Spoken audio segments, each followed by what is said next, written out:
Okay, so I removed the heater assembly, the burner assembly, so I could clean it out over here and remove the gas valve. Okay.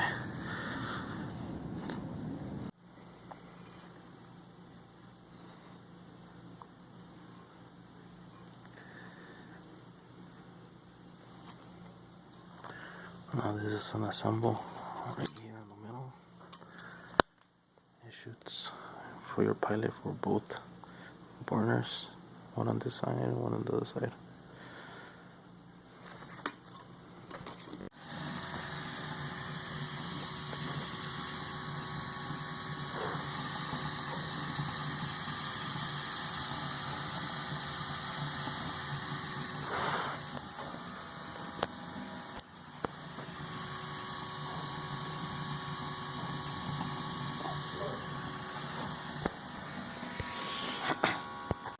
Alright guys, so I'm right here doing a no heat call. But check this shit out. Check this install out. So you have your gas coming up here. No flashing, and it's on the wrong side of the unit. It comes out through here. I'm guessing they put this unit used because it has all this, but look, it has no control board. Let me get that. I think that's the wrong curve because they have to remove one of the shipping things. God damn, the unit's not even leveled either.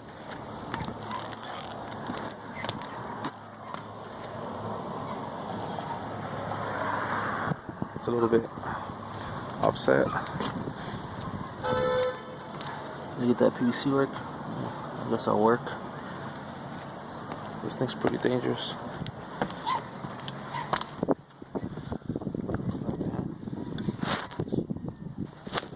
Okay guys, so in this video we're going to be replacing this condenser motor. This is a replacement. And this fan motor, quarter, 1075 RPMs. It's the one speed, it's not a universal. And this one takes a 5 microfarad capacitor. So we're going to go ahead and start taking this apart. Show you guys.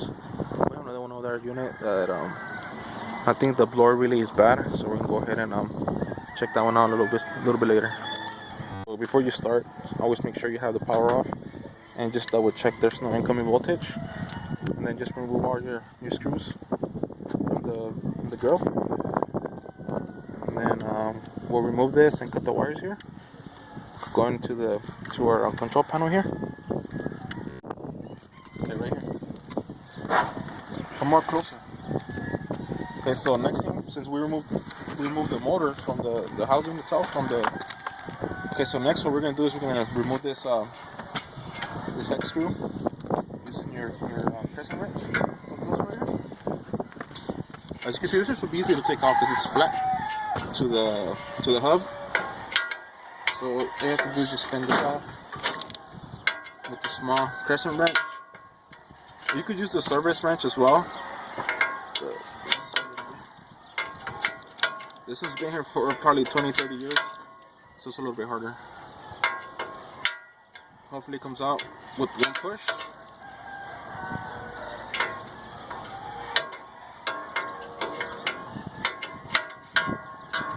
So we're gonna get something big like the. Let's try this.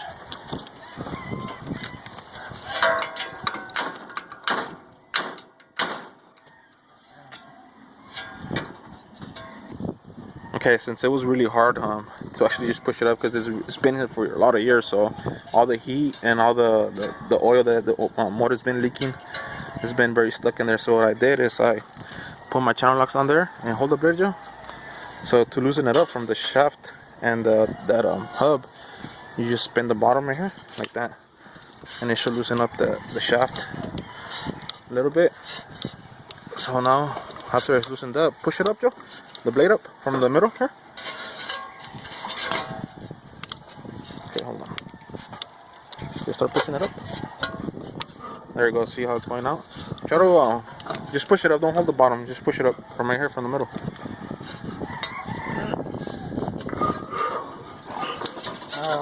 Yeah, good pressure.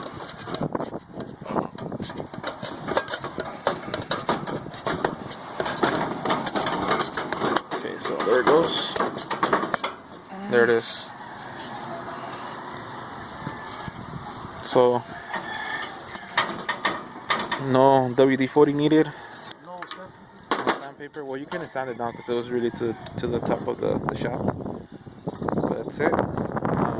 When you're by yourself, I mean, you could try it with the motor puller or with the putting some WD-40 and just moving the thing, and it should just loosen up and get out. So now we're gonna remove this shroud here and loosen up that motor and install a new one.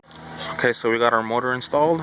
Always remember to remove that plug if the motor's gonna be downwards. I'm gonna give you guys a tip on how to figure out what's the rotation before you install the motor fully. Okay, so here we have the blade. You see how the pitch of the blade is facing down? Right there. Well, first of all, you gotta get the blade the way it's gonna go on the motor, on the unit. So this one's gonna go like this. So you see how the pitch of the blade is going clockwise? So the motor's gonna be spinning like this. So you see how it's going clockwise, the pitch down? Hold it, Joe. So you come to your box right here, and you see how it says direction wiring diagram? Right there. Since you see how this one is CW clockwise, so orange and purple, that's one line. Yellow and brown, that's another line. So come here. So we're gonna have to swap these because right now it's for counterclockwise. It's purple and yellow. Oh wait, no. Yeah. So we needed orange and purple. So we gotta swap these right here. We gotta swap this. We gotta put the orange and purple together and the yellow and brown. So it could be for rotation for clockwise. So let me do that. Okay, so there it is. It's yellow and brown and orange and purple. Clockwise. Right there, orange, purple, yellow and brown.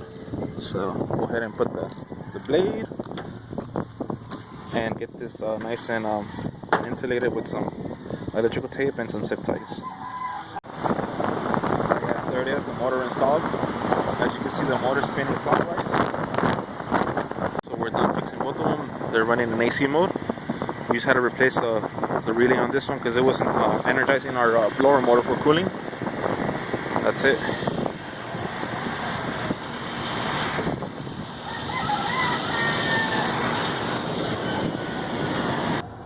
What's up, guys? So today's Friday.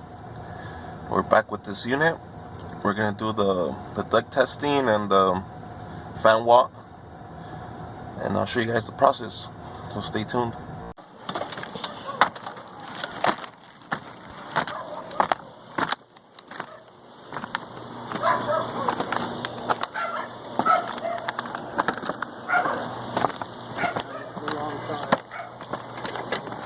You just want to disconnect the contactor? Yeah. They're pretty hard, huh? Things don't fall off.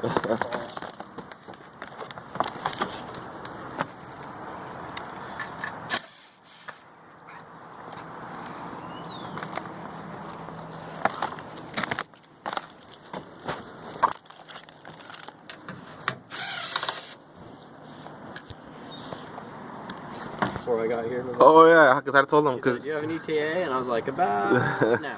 Yeah, because you told me you'll be here at 9. You know, like. Yeah, I'm a dirty liar. Okay. Oh, there it is. It's ramping up. First template. It's not there. Yeah. So I was like, I have no idea where that went. You don't think it's in there or something? No, it's. I mean, I was like, it's got to be in there somewhere, and it's just not. So what is it you're doing right now? What is it you're doing? Measuring the watt draw On the blower. because it's just the blower motor that's working right now. So I've got this. I have to buy this type because it measures actual watts. Yeah. So then I measure the watt draw on each side. Okay. And then add them together. So the first one was 140 and this one was 138. So there we go, plus 138.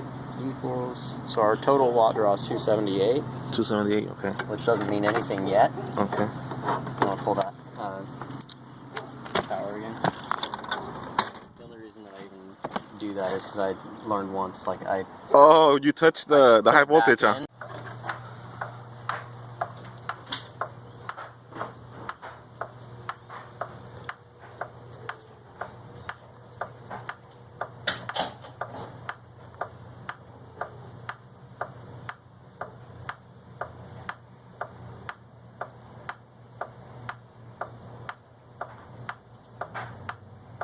Yeah, now it's going up even. Yeah. Which is good.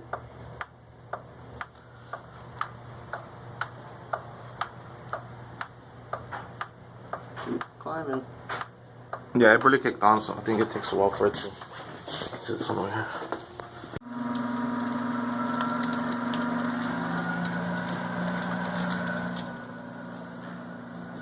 Alright guys, so we're done with the duct testing. Everything passed good. Sorry I couldn't show you guys, my phone died. Next time I'm asking for permission to actually record everything, and that way I'll show you guys everything pretty legit. Alright guys, so I'm finally going to make a video on this Nordine unit. I was taking a look into it, and it's a complete shit show, man. This unit, the previous company or whatever, they condemned it because supposedly the blower motor didn't work. It had a cracked heat exchanger and some other issues, so they had the homeowner set that they needed a new unit. So he was getting bids. He didn't even want nobody to look at the unit. So this is a 2.5 ton Nordine. So what I see wrong is, just starting off, is they were using the economizer wiring to wire up the gas valves. Like, what the fuck? That's wrong right there. Like, it's very, everything's really bad, man. Even our blower relays, they're hooked up wrong. You have one going to the ground, like right here. Like, what the fuck? To the ground, and this is it's energizing it for this is a 240 coil contactor, relay. It closes, and then it sends 24 volts to your X13 motor. As you can see, we're using orange and the red. Orange is your cooling, and the red one is your heating. And as you can see, the heat exchangers are in good conditions. I mean, they're not cracked or anything. These units are horrible, man. I have worked on a lot of these units, and they always run high head pressure. You always have those ECM motors going out. These relays always burn up. And as you can see, I think they already replaced it, because you see a little burnt mark right there? And they replaced that board as well. That's not original. So I'm guessing they started off replacing stuff, and they couldn't get it, they couldn't rewire it back how it was originally. So these are your commonizer cables that go back here for an accessory commonizer for like a commercial unit, right there. Not a commercial unit, but like commercial building. You need to get that fresh air in. And look at this. So this unit is actually not that bad. The only thing I see is that they didn't wire it correctly. So I was reading the schematic. That's the only thing that it's on here correctly. It's on here right. It's the wiring diagram.